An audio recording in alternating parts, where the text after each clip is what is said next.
Bismillahirrahmanirrahim. Assalamualaikum warahmatullahi wabarakatuh. Baiklah, kali ini kita akan membahas tugas diskusi sesi 6 MPDR 5302, Studi Komparatif Pendidikan Dasar di berbagai negara. Perkenalkan, saya Yulina Ansari, NIM 501153049 dari UT Pekanbaru. Pada kesempatan kali ini kita akan membahas tentang kesetaraan gender dalam pendidikan mencakup pengalaman siswa laki-laki dan perempuan di sekolah yang meliputi perlakuan yang setara oleh guru, kurikulum, buku teks, materi pembelajaran yang tanggap gender dan lingkungan belajar dan hasil belajar.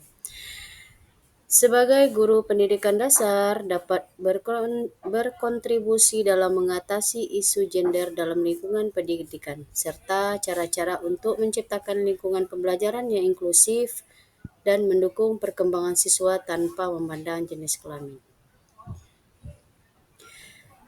Cara guru pendidikan dasar dapat berkontribusi dalam mengatasi isu gender di lingkungan pendidikan dan menciptakan lingkungan belajar yang inklusif dan adil bagi semua siswa.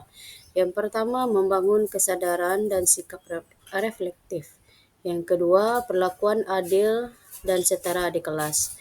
Yang ketiga, kurikulum dan materi pembelajaran yang sensitif gender. 4, menciptakan lingkungan sekolah yang aman dan inklusif. 5, kolaborasi dengan orang tua dan sekolah.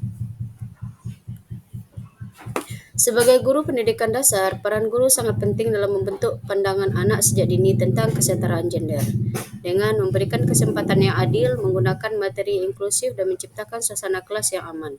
Guru membantu anak tumbuh menjadi individu yang menghargai perbedaan dan berkembang tanpa batasan gender.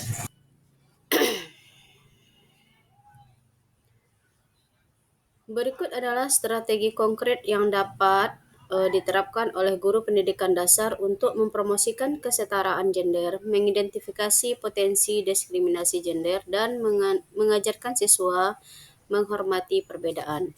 Yang pertama, dengan strategi untuk mempromosikan kesetaraan gender dengan memberikan kesempatan yang setara dalam kegiatan belajar. Nah, contohnya, setiap siswa laki-laki maupun perempuan diberi giliran yang sama untuk menjawab pertanyaan, memimpin kelompok, atau menampilkan hasil karya. Misalnya saat kegiatan presentasi kelompok, guru memastikan bahwa ada perwakilan laki-laki dan perempuan untuk berpartisipasi dalam mengeluarkan pendapat.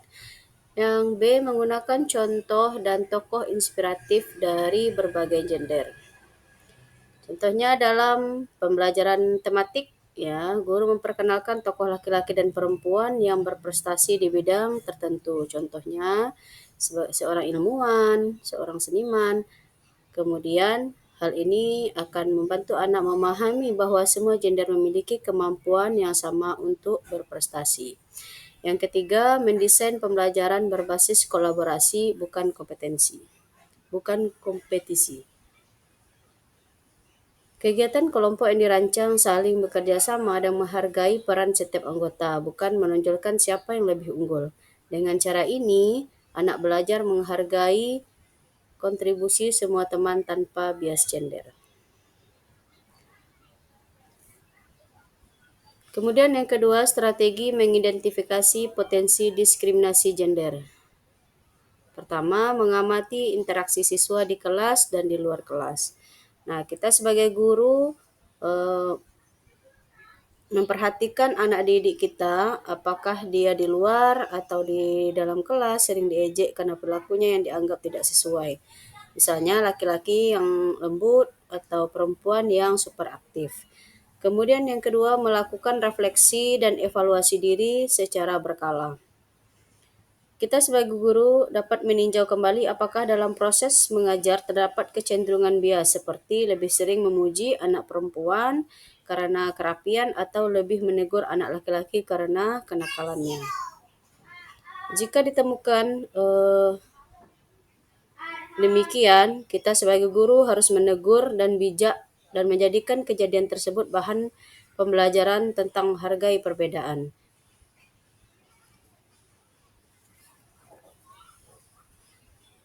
Ketiga, melibatkan siswa dalam diskusi tentang keadilan dan rasa hormat. Melalui kegiatan seperti diskusi kelas, siswa diajak mengungkapkan pendapat tentang bagaimana mereka ingin diperlakukan oleh teman dan gurunya. Guru bisa mendeteksi adanya ketidaknyamanan atau bentuk diskriminasi dari cerita mereka. Yang ketiga, strategi mengajarkan siswa tentang menghormati perbedaan dan merangkul keragaman. Yang pertama, mengintegrasikan nilai toleransi dan kesetaraan dalam setiap mata pelajaran. Dalam pelajaran bahasa Indonesia, siswa menulis cerita tentang persahabatan tanpa memandang jenis kelamin. Dan dalam pelajaran PKN, guru menekankan nilai keadilan dan penghormatan terhadap siswa. Yang kedua, mengadakan kegiatan tematik tentang keberagaman. Kita sebagai guru juga dapat mengajak siswa membuat sebuah proyek, contohnya Hari Keberagaman di mana setiap anak menampilkan budaya, hobi atau cita-cita mereka tanpa batasan gender. Kegiatan ini menumbuhkan empati dan rasa bangga terhadap perbedaan. Yang ketiga, menjadi teladan atau role model bagi siswa. Guru menunjukkan sikap adil dan tidak membeda-bedakan dan menggunakan bahasa yang menghargai semua siswa. Sikap kita sebagai guru menjadi contoh nyata bagi anak tentang bagaimana menghormati perbedaan. Dengan menerapkan strategi-strategi tersebut, guru pendidikan dasar dapat menumbuhkan budaya kelas yang adil dan inklusif, mencegah diskriminasi gender sejak dini, dan membentuk siswa yang menghargai keberagaman dan menghormati setiap individu tanpa memandang jenis kelaminnya.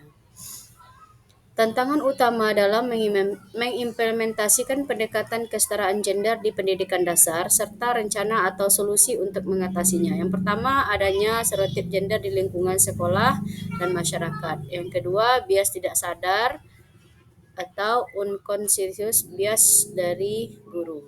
Ketiga, materi pembelajaran dan buku teks yang kurang sensitif terhadap gender. 4. Kurangnya dukungan dari lingkungan sekolah. 5. Resistensi dan ketidakpahaman dari orang tua. Implementasi pendidikan yang berperspektif gender memang menghadapi berbagai tantangan, terutama dari budaya, kebiasaan, dan persepsi yang sudah mengakar. Namun, melalui refleksi guru, kolaborasi dengan sekolah dan orang tua, serta pembelajaran yang kreatif dan sensitif gender, guru dapat menciptakan lingkungan belajar yang adil, aman, dan menghargai semua siswa tanpa memandang jenis kelamin. Dalam penerapannya tentu terdapat sejumlah tantangan. Salah satu hambatan utamanya adalah stereotip gender yang masih kuat di masyarakat.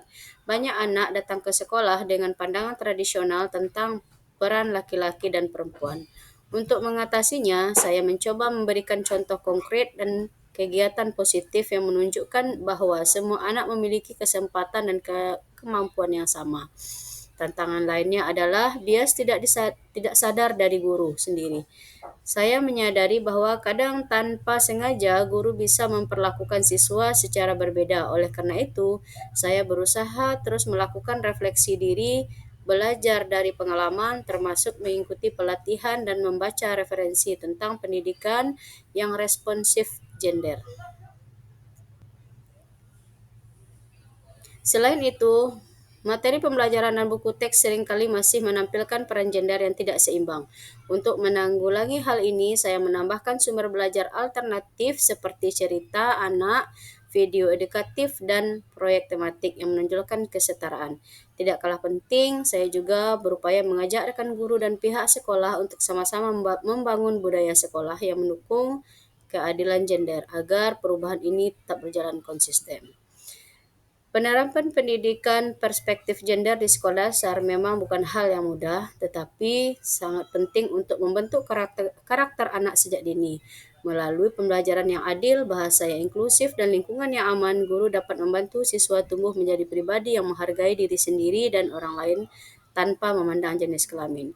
Dengan kolaborasi antara guru, sekolah, dan orang tua, cita-cita mewujudkan kesetaraan gender dalam pendidikan bukanlah hal yang mustahil. Demikianlah pendapat saya tentang kesetaraan gender pada sesi 6 ini. Saya ucapkan terima kasih. Wassalamualaikum warahmatullahi wabarakatuh.